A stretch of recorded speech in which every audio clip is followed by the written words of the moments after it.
What's the best and worst interviews you've done, do you think? Best, probably the most exciting. Well, White House is what is the most special one. But if we move that aside, because we've already spoken about that, doing the Stones was mad. Because we did all of them, but they did it separately, but they did it one after the other.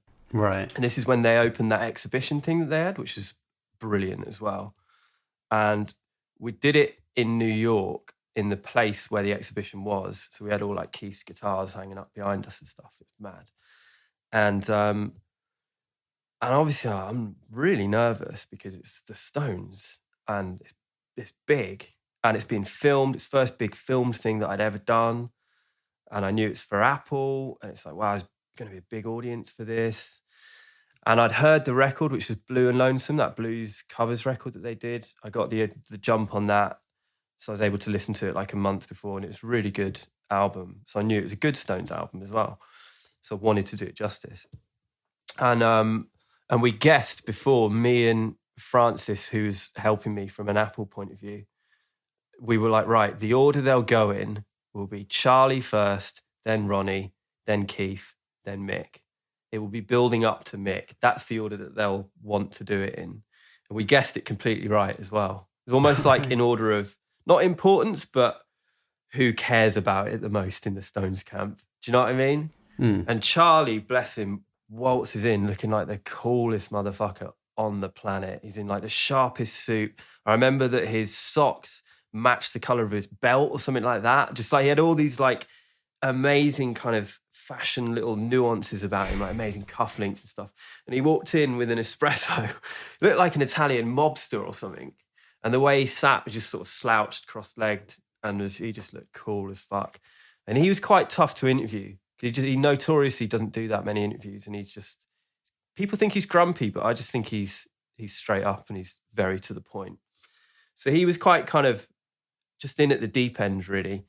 And when you look at that interview, it looks like it's just us in this room. But my view, I had Charlie opposite me, and then to the right, there's about 50 people watching. I'm not kidding you. Wow. Because each of the Stones has their own individual manager. They have their own individual, like, PA, assistant person. They've all got clothing people with them. We had to wear like makeup and stuff because of the cameras. There's like heads of record labels there. It's fucking big, man. It's big. There's loads of camera people as well. And I'm just like, fuck me, this is mental. And they said to me beforehand, they were like, by the way, we don't want any notes in this, so you can't use notes. You're going to have to just do it from memory. We don't want any, like, don't be checking your phone or don't, like, hold a piece of paper or a card. Wow. Really. So now I only found that out half an hour before. I thought I was going to be able to do that. So that freaked me out kind of as well. Yeah. But Charlie was great. And then Ronnie, I'd actually met Ronnie at NME before a few times, and he was great. He's just lovely, lovely guy, very personable. So he kind of set me at ease a little bit. And then Keith walks in, and I was just like, fuck me. This is the coolest moment of my life. Like, Keith fucking Richards does not get any better than this.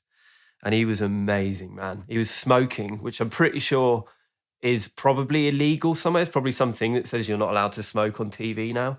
But we let him get away with it because it's Keith Richards. So how do you tell Keith Richards to put a ciggy out? You can't. He walks in with like a fucking cocktail and a ciggy. It's just fucking amazing, man. And I gave him this.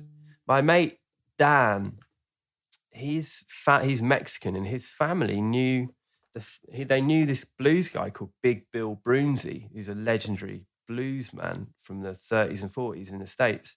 And I knew that Keith he's like his number one fan. And Dan, my friend, said, I met him the night before, and he was like, I've got to give you this. It's a CD that my family recorded of Broonzy playing in our kitchen. It's never been released. This is like from the 30s. And we pressed it onto records just for the family. It's like ultimate rarity. Give Keith a copy, he'll fucking love it. And I did at the end and explained the story. And he was like so personal. He was like, wow, fucking, yeah, fucking really appreciate this, man. Thank you. And I was like, no shit, just got through to Keith. Like made a connection with Keith. And then after he finished, right, there's like a half-hour wait for Jagger, which is the most Jagger thing ever. Because he's literally like, I don't know what he's doing. Oh, we kept getting word that he's not ready. He's not found the right shirt yet. He keeps trying different shirts on. He's got all these like Dolce & Gabbana shirts or whatever up there. And he's like, no, this one's not right. And eventually walks in, and I was scary because he is one of the most famous people on planet Earth. And kind of like, it was one of those moments where everybody else just faded into black at the edge of the room, and it was just me and him. And the great thing about Jagger is that he gives as good as he gets in an interview. He's quite combative in a way. Whereas the other Stones are kind of like, they're not like that. They're more personable and it's more chit-chatty. Jagger is like Q&A. And if he doesn't like something that you say, he'll fight it, which is really rare in musicians. Normally, they just kind of bend to what you say, and if they don't agree with it, they'll find a polite way of saying so. Whereas Jagger will be like, well, no, I don't think you've got that right. What it actually was this, and I'm going to tell you my point of view. And he did that a couple of times in the interview, and I really liked it, actually. It was really nice. It was refreshing to kind of be faced with that kind of, I don't know, almost like sword fighting type joust of an interview. And it was just, the whole thing was mad. And I got photos with them afterwards, and it was like, obviously they were like official photos, but I was just like a kid being like passed around to the Stones to have like a fucking cheesy photo taken with them. But the Keith one is probably the best photo I've ever been in my life. He looks amazing. Yeah, I was listening to a Sopranos podcast the other day. I don't know if you're into it, but one of the guy who plays Christopher was saying the Stones were really into Sopranos, so they invited him over and for a gig.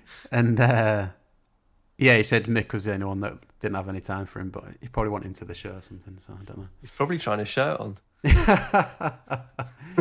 But I did love that. Of all of them, the one who's late is Mick because he's not happy with the way he looks. That's the most Mick thing ever, you know? It's brilliant.